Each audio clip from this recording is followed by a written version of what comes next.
Greetings, everyone. I would like to welcome you to part two of this amazing series that we're doing right now, myself and Dr. Jay Smith, who has been here with me in studio for quite a while now. We've been doing multi-parts from different topics related to the Quran and its history and its problems, and now we're focusing on Islam, its history, and the problem, or historical criticism, if you wish, of Islam itself. Part one, we gave a quick overview concerning the traditional view that Muslims basically will tend to give you about the birth of Muhammad, the dates related to that, his life in Mecca, his life in Medina, and so on and so forth. And we try to contrast that with biblical datings and to show you which one is more reliable when it comes to the existence of eyewitness accounts and other factors as well. Today we're going to continue with that criticism, and we will ask Dr. J now to present to us what are some of the basically discoveries out there by the scholars in the field. Let's do that. Thanks so much for having me on board, and thanks so much for giving me both of us a platform now to actually ask the historical question. And that's what we want to do. We want to see not what the narratives say from each viewpoint. We want to know what history is actually telling us. Correct. And the historians are very suspicious that everything they know about Muhammad and, of course, Islam is 200 to 300 years after the fact. Now, let's put up the screen and let's look and see what their concern is. And these are Western historians who are Islamicists. They are all experts in Islam. This is their concern. Dr. Humphrey says, Islam as we know it did not exist in the 7th century, but evolved over a period of 200 to 300 years. He said this way back in 1991, so this is older material. This is not new. What we're introducing right now is not the newest material. So Muslims should not be shocked by what we're going to be saying in the episodes yet to come. Dr. Andrew Rippin, who has just died actually last year, he said this: the Quran probably was not revealed to one man in 22 years, but likely evolved over a period of 50 to 100 years. We do know that Wansborough also supports this. He said this in 1977. Rippin said this in 1985. Toby Lester, who wrote that famous article, was referring to this in 1999. The conclusion is that the history of Islam, at least from the time of the Caliph Abdul Malik, hold that name under your cap. This is an important name. Abdul Malik, who ruled from 685 to 705 and before, is a later fabrication. Dr. Patricia Crone, Dr. Michael Cook, Robinson, these are all the ones who are making and coming to how do they come to this conclusion? And that's what we want to do today. We want to know and see how they came to the conclusion. Well, let's take a look at the next slide. If so much of the Islamist history, and this is their concern, was created so late, like we said in the first episode, why did it take so long to write it all down? Why did it take 200 to 300 years to write this down? If this is the greatest prophet in the history of mankind, if this is the seal of all the prophets, they should have written down right away. Absolutely. Absolutely. And Muslims, whenever I've asked this, they said, well, they were not literate. Now, hold on, stop a minute. They controlled Basra, Baghdad, Damascus, Jerusalem, Cairo by 652. All those 5 great cities of the Levant were under their jurisdiction. By the time Abdul Malik comes to power in 685, they controlled all the way from Spain in the west to India in the east. That whole swath of land was under their control. Are you telling me nobody could read and write between India and Spain? They had a lot of educated people in there. Absolutely. And remember, there was a library in Alexandria that was destroyed in the 5th century. This is 200 years before what we're talking about. What do you have in libraries if they're not books? So certainly they could read and write. They were not illiterate. This was, weren't we just talking about the compilation of the Quran? At the time of Abu Bakr, the first compilation by Abu Bakr, Zayd ibn Thabit does that in 632 to 634. Didn't we also talk about a second compilation by Uthman? Absolutely. This is the mid-7th century. Even the traditions tell us that the Quran was written down. So certainly someone had to know how to read and write if they wrote it down. Absolutely. And Muhammad himself, according to the tradition, had people around him in his immediate circle, close circle, that used to write for him. Absolutely. Ubay ibn Ka'b, Ibn Masud, Ibn Musa, Zayd ibn Thabit. Who are these guys? They were all writing codices. So this idea of illiteracy maybe worked for Muhammad and just for him, but certainly not to his companions and certainly not for the Quran. Now, so where did these 9th century, where did Al-Bukhari, where did Sahih Muslim, where did Ibn Dawud, where did Tirmidhi, where did they get their material from? Correct. If they didn't know the man, if they weren't there, hadn't seen him, 200 or 300 years, if they didn't know that, then our question, and this is a good question, historical question, can we therefore trust it if it's 200 to 300 years later? Yep. And should we correct. therefore go back to the 7th century? Shouldn't we go back to what actually happened? So let's do that, and let's see what they're finding. Let's do it. Now this gets fun, because it's when we go back to that century that we're going to see a lot. Now let's just look at this map here. I'll put it up on the slide there. You can see it. Look at the brown area. That's the area that they controlled by 661. So we're talking roughly 30 years after Muhammad's death. All that brown area, that includes Persia and Arabia. They're starting to move across Libya, over across northern Africa, and they're going to eventually get all the way up to Andalusia. And over the other direction to the east, they're going to eventually get all the way to the Mongol Empire in India. So that's the swath of land that they control within 30 to 40 to 60 years, because we're looking at the first 60 years after Muhammad's death, up to the time of Abdul Malik, who is the great caliph, the great reformer. He's going to be coming into quite a bit, and that's why I keep on mentioning his name as we move into this material. But just so you get the map, so you see what we're looking at. Now, let's look at this slide, because these are the major scholars who I'll be using, and I have been using. Dr. John Wansborough. He was head of department at School of Oriental and African Studies there in the University of London in London. He wrote 2 books called Quranic Studies and Sectarian Milieu in 1977 and 1978. That blew open this whole thing of historical criticism, because he was basically saying in those 2 books, everything we see in the Quran does not make sense for the 7th century. This is material that was what they wouldn't have had access to until the 8th century, because these were being written in places like Ctesiphon, which was the archaic name for Baghdad. It doesn't make sense this early.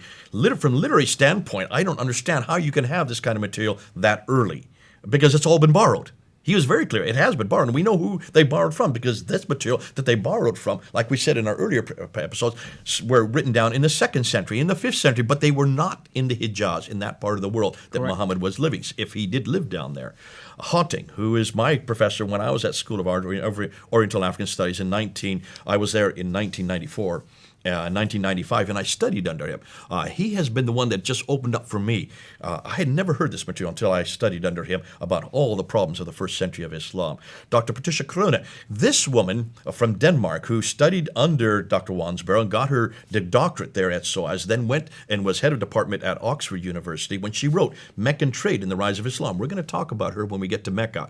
She reads and writes 15 languages. I know, in different languages, absolutely. And these are archaic languages. These are not modern languages. These are archaic languages. I don't know anyone that has that kind of caliber. She's a linguist. So she went back, and she did what all historians should do. She went back to the original documents. That's why she is so threatening to a lot of Muslims. They absolutely hate her guts. Now, she has just died last year. That's right. But I got to know her when she then wrote this book. She then got death threats and then moved to Cambridge University. And she helped me in fact, she was the one that helped me put my debate together in 1995 when I debated Dr. Jamal Badawi on this material. That was in 1995, August of 1995. I did my first debate with Dr. Jamal Badawi, considered to be the world authority on the Quran in the English-speaking world at that time. He came through the Trinity School at Cambridge, and we did this debate, a 2-hour debate, and I gave him 10 historical challenges. 1995 we're talking about. We're now in 2018. And So they you can see remain probably standing. those 10 questions he could not answer. They are still up there on the internet today, and we're going to unpack some of them, but we've moved way beyond since 1995. It's much easier today, as you're going to find out as we go through this episode. Dr. Rippin from Oxford University at that time, he's now moved, he's no longer there, but when I knew him, he was at Oxford University. He reads and writes 18 languages. So these are linguists. These are the ones, that's why they're so dangerous, because they're going back to the original documents. Did I say Rippin? I'm sorry, that wasn't Rippin. That was Hoyland. It was from Oxford. Dr. Andrew Rippin is from Calgary, and he was the one that probably has taken this very difficult academic material and brought it to layman's terminology. That's why correct. And I recommend focus on him. the Quran a lot. There you go. And he focuses on Islam and how Islam began, and he's got some great material on their beliefs and practices. Correct. Now, Hoyland is the one I meant to talk about, is from Oxford. He reads and writes 18 languages. And he has a wonderful book, by the way, Seeing Islam as Others See It. And probably the best book that actually shows that the people that were living at that time did not know about this religion. They were Did just not- quotations, but not specific names or anything There like was that. no reference to a people called Muslims, no reference to a religion called Islam, no reference to a book called the Quran, and no reference to a man named Muhammad, except from external sources. We'll get to that later. Dr. Yehuda Nevo, out of University of Jerusalem, did the best work in looking on the earliest inscriptions, showing us that the documentary book just doesn't fit this historical narrative coming out of Islam. And then from the German school, you have Dr. Gunther Luning, you have Dr. Gerhard Puin, you have Dr. von Bothmer, and you have Dr. Oleg. These are the ones that we used a bit in our last episodes, who then unpacked the Quran and looked at the earliest manuscripts. Could you give our audience just the 1 minute maybe explanation? What do we mean by the revisionist? Okay, revising is what it means. A revisionist is someone who looks at a narrative and says, there are some problems here.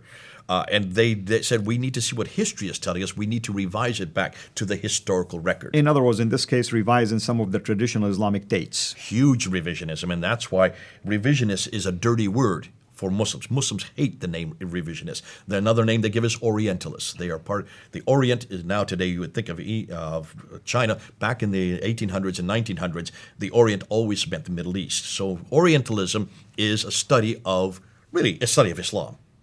Unfortunately, it doesn't make sense in the 21st century because Orient, but that's the traditional name for the academic name for someone who is an expert on the Middle East, the Orientalist. Correct. And they hate the name Orientalist because that's a Western scholar who is studying Islam. So these are all Orientalists. That's correct. And these names that we have up on that slide there are all from the revisionist school. Thank you. Now, there are 3 books that have been popularized, and this is probably, rather than going to their material, Dr. Patricia Corona, she doesn't translate anything. She keeps it in its original tongue. You and I don't know these languages, so you need someone to unpack that for you. Correct. And the person who does that is this man here, Dr. Tom Holland. He is not an Orientalist. He is not a historian. He is a literary critic. In fact, his area of expertise is literature. He's a great writer. He actually explains it. He took 6 years to write that book there, the UK version, the US version, In the Shadow of the Sword. Taking all this material that we're going to introduce, not all of it, but back in 2012, he was able to take it down and put it into one book. If you're going to get a book, read that book first, because that will set the stage of what we're going to be saying. Then he did a documentary called Islam, the Untold Story. Now, this documentary was shown on Channel 4 television in Britain on August 4th. In August 28th. August 28th in 2012. They only showed it one time. It's only 90 minutes long. I have it on my computer here. You can't see, I've been told that some people have been able to find it outside of the UK, but they do not want it to be broadcast outside the UK. When they wanted to broadcast it a second time in November of that same year, there was such an outcry from the Muslim community that they didn't show it a second time. You need to watch this documentary. It's only 90 minutes long, and it takes what he says in his books and puts it in a visual format, but he's very careful not to come to conclusions. He just said, isn't this interesting? Isn't this interesting? He has a Muslim scholar with him from, I think, from Georgetown University, who just said, yes, that is interesting, but I don't care. It's not important because we have 1.8 billion Muslims that disagree. It's basically his only recourse. The traditional argument that traditional numbers argument. matter. We got more people, That's therefore right. deal with it. So it's a fascinating documentary. It would be great if you could see it, those who are watching it. But I want to go down to this man here, Dan Gibson. Dan Gibson, I've never met him, but I've emailed him. And he did what every researcher should do. He went and he lived in situ. He lived where he did his research. He lived to where the questions were. He lived in Jordan. He lived in Yemen. He lived amongst the Bedouin. And from 1979 to 2004, 1979 to 2004, for 25 years, he went and looked at what the Quran was saying. And then he tried to find the places that are in the Quran, the geographical places. And that makes sense. I mean, if the Quran is talking about something, let's go and verify it. And then he went and he looked at the mosques.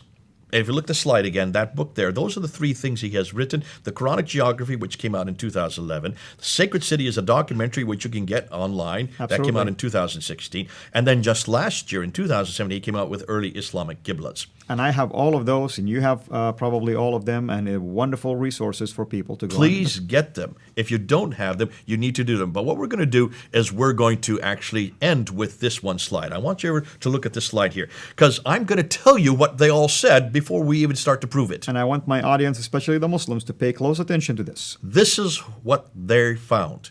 Now, we're going to have to prove all this, but let's start with what they found. Number one, the first Arab inscription referencing Muhammad is not till 691. Ooh, In other words, there is nothing so far to prove that that name was mentioned prior to this. From Arab sources. Now, I'm using the word Arab cautiously That's for a important, reason. yeah.